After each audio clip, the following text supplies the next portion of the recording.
Hello and welcome. I'm so glad you're here today. My name is Mary Eleanora Shaw, and I'm buried here along with my husband, Hervey Ebenezer Shaw. And this is our son, Clark Hervey Shaw. He's actually not buried here. He's at Sunnyside on Cherry, not far from here. Of course, I will not be offended that he chose not to be buried next to his parents. Say hello, Clark. Hello. He's not shy. He's an engineer, a quiet engineer like his father. Fortunately, I'm neither shy nor quiet, and I've waited a long time to get to be with you for today. Now, the two of them, Clark and Hervey, did many interesting and important things here in Long Beach. So many, in fact, that there's a street named after them. Isn't that the most incredible thing? Yes. It's called Shaw Street. It runs parallel to Broadway and Belmont Heights. It's a beautiful street with wonderful houses. Oh, Mother, please. Oh, well, now we don't have much time, and I've got quite a bit to talk about. Now, usually people on the tour give a lot of dates and birthplaces and when they got here, but I find that boring. So I'm going to start in 1900 when we were all living here in Long Beach. Yes, at 58 Linden. Yes. Now, by that time, all three children were grown. William Ray and Emma were in their early 20s. Clark was 18. He was in school. He was studying engineering, but he also worked for the city engineering department. His father worked there, too. But it has nothing to do with nepotism. The city knew that he was smart and a hard worker. Our daughter Emma was seeing a wonderful young man. His name was Dr. Albert B. Austin. He was a dentist. His brother was a well-known architect, Horace Austin. Oh, you know the name, don't you? Now, Horace designed several buildings here in Long Beach, including Wilson High School. He built a mausoleum for his father, too. It was in the municipal cemetery. It's gone now. We think it fell down, but I digress. Emma and Albert were married in 1901. We held the wedding in our home, and Horace was Albert's best man. And my son Clark played the Mendelssohn Wedding March on the piano, while the bridal party made its way into the parlor for the ceremony. It was lovely. Oh, Clark could play the piano beautifully. He was such a talented young man. Mother, please. Oh, well, in addition to serving as an engineer with the city, my husband Hervey also laid out many plans for housing tracts in the area. In 1902, John Carroll asked him to lay out a plan near Junipero and 4th. Hervey designed a series and a pattern of circular streets around the park. It was called Carroll Park. You might know that. Now, I'm going to tell you something that we usually don't talk about. Clark never graduated from college. Mother, did you have to bring that up? Oh, well, he went for 3 years, and he worked the whole time, too. He got to see what he was learning in college put to practical use. He passed every kind of certification that he needed, including the one given by the American Association of Civil Engineers. Now, you all know how important water is to a city. Long Beach was growing, and it was expanding its water district. They were adding new pipe everywhere. You could picture the web of water pipes running underneath Long Beach, and you can imagine how many places these pipes had to be cut and then joined together again so that the pipe could turn a corner, or so that a T-joint could be added so water could flow in 2 different directions. Well, you know what Clark did in 1907? He revolutionized the way that these pipes were joined together. And you know why he could do that? Because he had so many years of on-the-job training. He knew how the system actually worked. Now, at the time, the cast iron pipes were soldered with lead.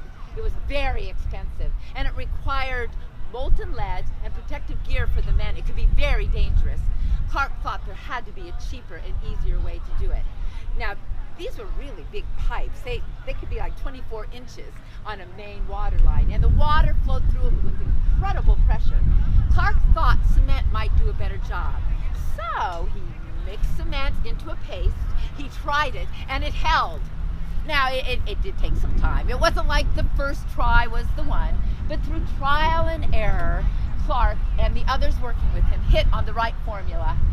60 miles of Long Beach pipe were joined together using Clark's invention. By 1915, It had been adopted by city water departments all through the states. Now look around your house. You might find you have a copy of the April 1917 publication from the Society of Civil Engineers, and then look for that article entitled Cement Joints for Cast Iron Water Mains. Oh, it'll tell you the whole story. Mother, that was 100 years ago. Oh, well, yes. Now, up until 1911, there were several water departments here in Long Beach.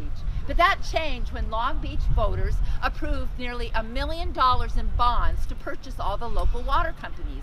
Their infrastructure, their equipment, even their water-bearing land, all of it. Long Beach now had a municipal water utility. And when that happened, water rates dropped by 20%. Now, the city recognized Clark's talent, and they named him chief engineer of the new waterworks department. In 1912, Clark noticed that the water levels in some of the springs was visibly dropping. You are never going to guess why.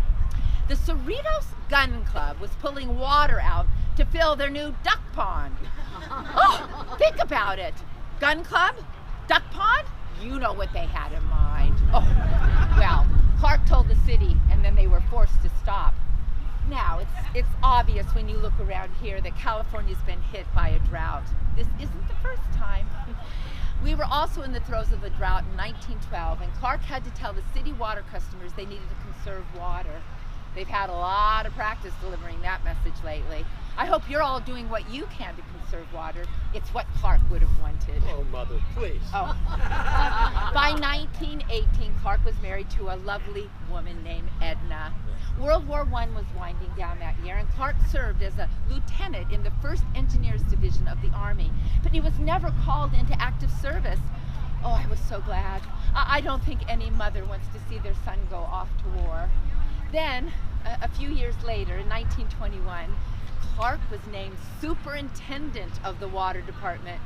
Oh, my son Clark, a superintendent. Oh. Mother, please. Oh, then in 1924, the water department was combined with the gas department, and Clark was in charge of the new Long Beach Gas and Water Department.